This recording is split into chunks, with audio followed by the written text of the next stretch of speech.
Good morning students. हम लोग class 2 में और थर्ड लैंग्वेज के लिए क्लास 6 में आज संचिता बुक फिर से पढ़ने वाले हैं। यहाँ पर संचिता बुक में पेज नंबर 56 पर जो कविता है आपका तारे, उसको हम लोग पढ़ रहे थे।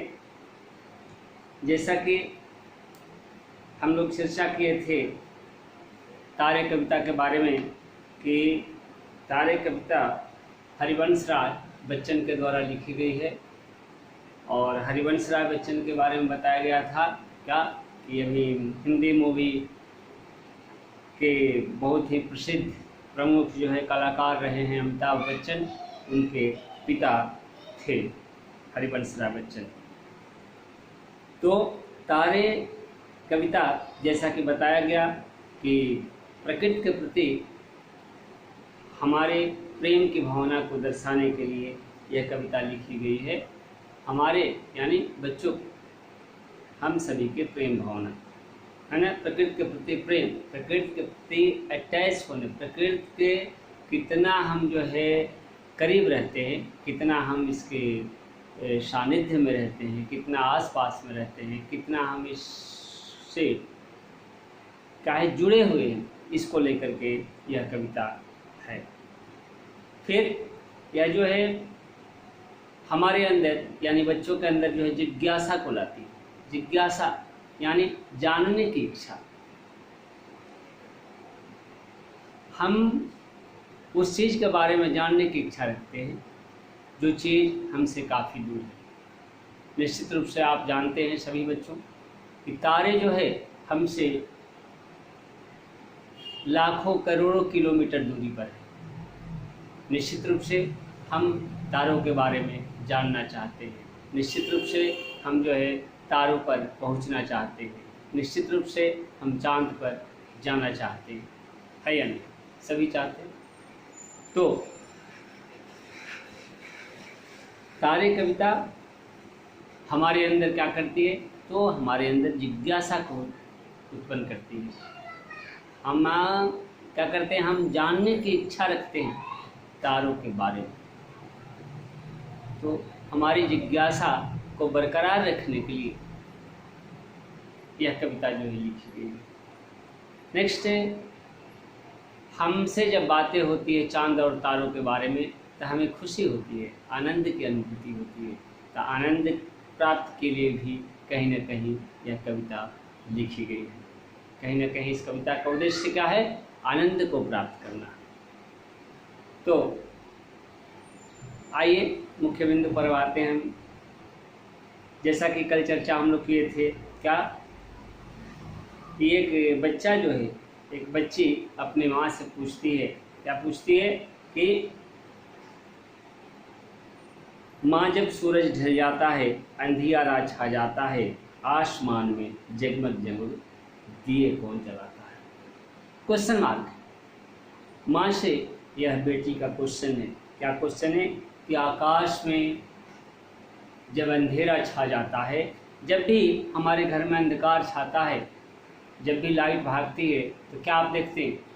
आप देखते हैं कि घर के हमारे बड़े बुजुर्ग जो है क्या करते हैं? दिए को जलाते हैं, लाइट को जलाते हैं, कैंडल जलाते हैं, है ना, मोमबत्ती जो होता है। फिर से पुराने समय में जो है लालटेन जलाया जाता था। हमको नहीं लगता है कि अभी के बच्चे देखे होंगे लालटेन क्या होता है ना। लालटेन में पहले बाती रहती थी, चौड़ा बाती, इतने चौड़ा, उसमें जो है किरोसिन तेल लगाया जाता था, डाला जाता था लालटेन में। अंदर में उसके एक पेंदी में, है ना, क्या होता था? ये गोलनुमा नीचे होता था, लालटेन में शीशा होता था, ठीक है, उसको चढ़ा करके लगाया जाता था। तो हो सकता है आप अपने घर में पूछेंगे तो आपके बड़े बुजुर्ग जो घर में हैं बताएंगे उसके बारे में।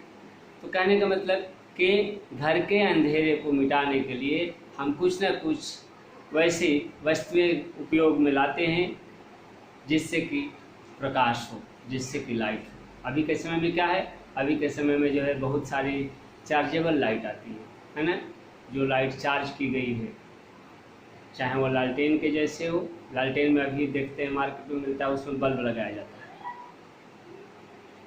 ठीक है। वही स्ट्रक्चर आप देख सकते हैं आज भी मार्केट में है, उसमें बल्ब फिट रहता है। और बहुत सारे अभी लाइट हो गए हैं चार्ज वाले, अब तो जो है इन्वर्टर लगता है कि लाइट भागता है, क्या आ जाता है, दूसरा लाइट जो है तुरंत आ जाता है, पता ही नहीं चलता है कब लाइन कटी अभी के समय में। तो कहने का मतलब कि जिस तरह से कवि का कहना है ना, इस कविता में बच्ची के द्वारा पूछा जा रहा है माँ से कि जिस तरीके से हमारे घर के अंदर लाइट कटता है, अंधियारा छाता है, अंधकार होता है, तो कोई ना कोई दिया जलाता है। जब पूरब दिशा में सूरज उगता है और सूरज उगते उगते जो है ऊपर उठता है, दोपहर होता है, हमारे माथे के ऊपर सूरज आता है, फिर दोपहर के बाद का समय अपराह्न होता है ना, 2, 3, 4 बजता है, 12 बजे के बाद तो सूरज जो है पश्चिम की ओर ढलने लगता है, पूरब से सूरज पश्चिम की ओर जाता है। तो जब ढलते ढलते शाम हो जाती है ना, और सूरज की किरण ओझल हो जाती है, सूरज समाप्त हो जाता है, सूरज डूब जाता है, सन सेटिंग हो जाती है, तो क्या होता है, चारों तरफ अंधेरा ही अंधेरा दिखाई देता है। उस समय माँ से क्वेश्चन है बच्ची का कि यह जो है तारे रूपी दिए को आसमान में कौन जलाता है। जो तारे हैं आकाश में वह क्या है, तो दिए के समान। तो इस तारे के रूप में दिया कौन जलाता है, ऐ माँ मुझे बताओ, है ना, एक बच्ची का क्वेश्चन। फिर उन्हें जो है आगे देखिए, रात बीतने पर सपनों की जो सूरज चमकाता है, जो सोने चांदी की किरणें धरती पर फैलाता है। माँ का जवाब है, क्या माँ का जवाब है कि रात बीतने पर सपनों की जो सूरज चमकाता है। ऐ बेटी, जब रात बीतता है, जब रात समाप्त होती है, तो तुम देखती हो, क्या देखती हो कि हमारे जो सपना है, हमारे सपने के अंदर क्या है, सूरज। हमारे सपने के अंदर क्या है, चमक। कैसा चमक, वैसा चमक जिसमें सिर्फ उजाला ही उजाला हो। हमारे मन मस्तिष्क में उजाला होता है, किस रूप में उजाला होता है, तो हमारे अंदर, हमारे मन में जो निराशा है वह क्या है, अंधकार। और निराशा से जैसे ही हम आशा की ओर बढ़ते हैं तो वह क्या है, प्रकाश। तो कहने का मतलब कि यह प्रकृति का नियम है, क्या, कि अंधकार के बाद प्रकाश को आना है, प्रकाश के बाद अंधकार को आना है, सुख के बाद दुख को आना है, और फिर दुख के बाद सुख को आना है।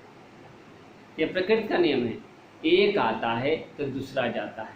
ये दोनों क्या है, भाई बहन। निश्चित रूप से जब एक आता है तो दूसरा चला जाता है, और हमारा जीवन जो है इससे भरा पड़ा है। किससे, सुख और दुख से, अंधकार और प्रकाश से, अच्छा और बुरा से। ठीक है, तो हमें जो है बच्चों, हमें जो है इस सुख दुख से, इस अंधकार और प्रकाश के खेल से घबराना नहीं चाहिए। हमें क्या करना चाहिए, हमें हिम्मत के साथ इनसे मुकाबला करना चाहिए। ठीक है, यह सोच करके हमें जो है इस अंधकार रूपी निराशा को अपने मन से भगाना चाहिए कि जैसे ही हम सुबह होगा, हम आज सोएंगे तो क्या होगा, निराशा की बादल हमारे मन मस्तिष्क से हट जाएगी, और यह है सुबह सवेरा, है ना, चमकता हुआ सूरज की किरण आशा के रूप में हमारे सामने प्रस्तुत होगी। कहने का मतलब कि जो दुख है वह आज भर का है, कल क्या होगा, कल सुख आने वाला है। तो रात बीतने पर सपनों की जो सूरज चमकाता है, जो हमारा सपना है, क्या सपना, कि दुख के बाद सुख आएगा, अंधकार के बाद प्रकाश आएगा, है ना। तो ये जो चमकाता है हमारे बीच, है ना, जो सोने चांदी की किरणें धरती पर फैलाता है, वही जो है क्या करता है, वही इस आकाश में दिए रूपी है ना तारों को या तारे रूपी दिए को जलाता है ना। यानी कौन जलाता है? क्रिएटर। जो क्रिएटर है, क्रिएटर कौन है? रचनाकर्ता कौन है? किसने रचना किया है इस प्रकृति की? गॉड ने। एक शक्ति है जो इन सारी की सारी चीज़ों को बनाती है। फिर कवि कहते हैं क्या कि वह जब सूरज ढल जाता है अंधियारा छा जाता है। वही सूरज जो दिन में फिर आया, हमारे आशा के रूप में वह आया, और फिर क्या होता है, फिर वह जो है शाम जैसे जैसे होता है ना, वह फिर ढलने लगता है। दोपहर में हमारे माथे के ऊपर आता है ना, फिर पूरब से पश्चिम की ओर जाते जाते ढल जाता है। और इस तरीके से क्या होता है, लास्ट पंक्ति देखिए, वह जब सूरज ढल जाता है अंधियारा छा जाता है, आसमान में जगमग लाखों दीप जलाता है। तो वहीं सूरज क्या करता है, तो जैसे ही ढलता है वैसे ही आसमान में क्या करता है, दिए रूपी तारों को टिमटिमाने के लिए बाध्य कर देता है ना।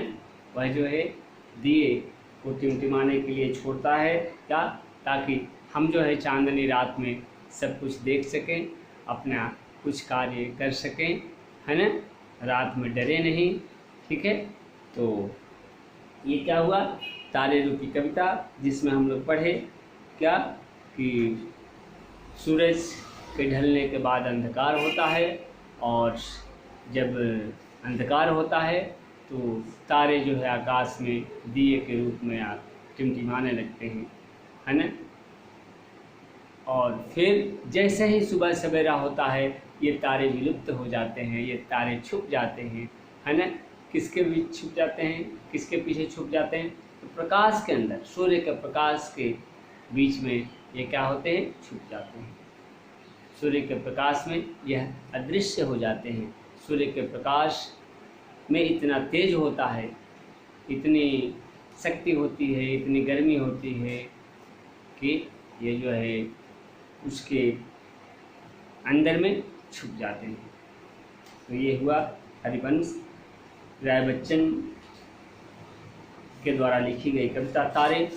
फिर डियर्स सभी बच्चे क्या करेंगे, इसके मीनिंग को लिखेंगे जो इस देखिए 7 नंबर पेज पर दिया गया है, और फिर हम मिलेंगे अगले दिन इसके क्वेश्चन आंसर के साथ। आज के लिए इतना ही, धन्यवाद।